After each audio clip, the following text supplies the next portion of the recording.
What's up? It's your girl Drama Queen. I am hearing what you guys are saying. I know I have a lot of long videos when I'm talking about what's going on in 60 Days In.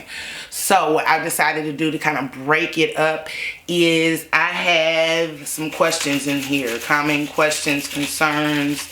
And what I'm going to do is every couple days I'm going to just pick 3 live on here and answer them. And I have my little timer here. I am giving myself 2 minutes or less to answer each of the questions concerning 60 Days In. This is for all of the episodes that have played up to this point.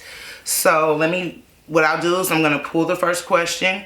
I'll read the question out loud and then I'll start the timer and give myself 2 minutes to answer it. So that way you guys can still get all your questions answered, but the answers are a little bit shorter. So,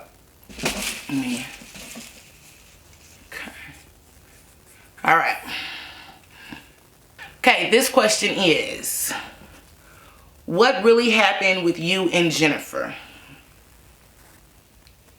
All right, what happened with Jennifer and I is I was given some information by someone that I trusted about Jennifer. I felt like that information that was given to me, it was shared with a lot of other inmates, and I felt like that information could potentially put Jennifer in harm's way. Even though when I got that information, I felt the way I did about Jennifer, I still felt like we are participants in this together, so I need to make sure she gets this information so she can watch her back and make sure that she is careful of what she says and she does around certain people. So the information that I was given was that she was on 60 Days In. This was some information that one of the workers, the supervisors actually of the maintenance crew, is the one that was telling people that she was on 60 Days In. The reason why he knew that she was on 60 Days In is because her picture was not up on the Etowah County Detention Center mugshots. And so he had told that to a lot of different inmates. About a minute. So I knew that I couldn't get that information to Jennifer, because if people saw me talking to her, then they would know that I'm giving her that information. So what I did, trying to be strategic and fair, even though I felt the way I did about Jennifer, is I gave that information to Ashley and told Ashley to let Jennifer know.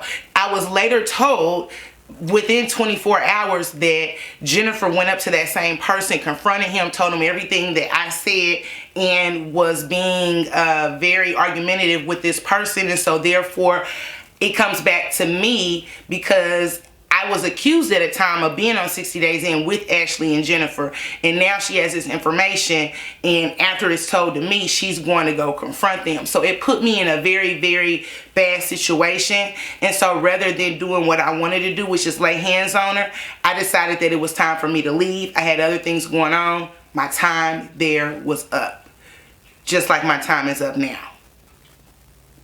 All right. Next question. Let me get rid of this one.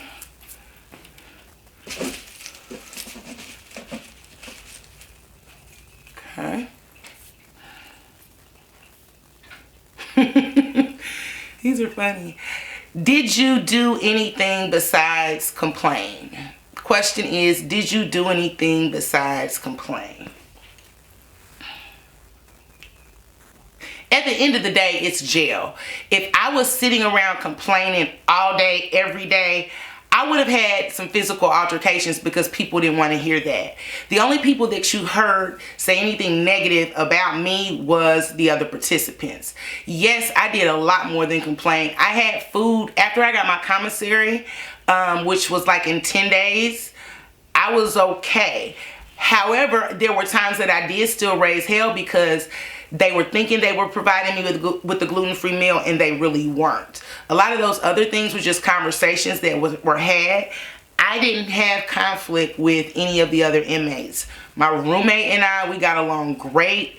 I was able to mentor some of the young ladies, especially the pregnant young ladies. I was able to talk to and kind of mentor some of the young ladies that were going through withdrawal.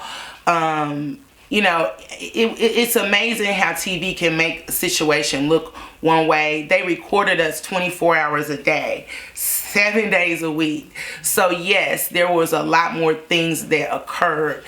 I played cards. I, talked to women. I learned about their stories. I learned why they were there. I talked to them about never coming back. But again, because that's who I am, that's a part of who I am, that mentoring aspect, of course, that's not what they're going to show on TV. They're going to show the things that are TV worthy or that can bring about excitement for ratings for a potential new season. So I am not a complainer by nature. A lot of times when I'm going through things, people have no idea because I just fight through it. But when I am on a show and I've been hired because of my celiac and I've been compensated because of my celiac, yes, I have to complain and raise hell when things aren't right. But there were a lot more moments that they failed to show, and that's unfortunate. All right. Last question for this segment. That one or two? Okay. Man, I tell you what, these first 3 questions are wow. Okay, so this one is going to be hard to do in 2 minutes, but I'm going to do my best. The question is, why would you threaten to out everybody? So the question is, why would you threaten to out everybody? Get my timer.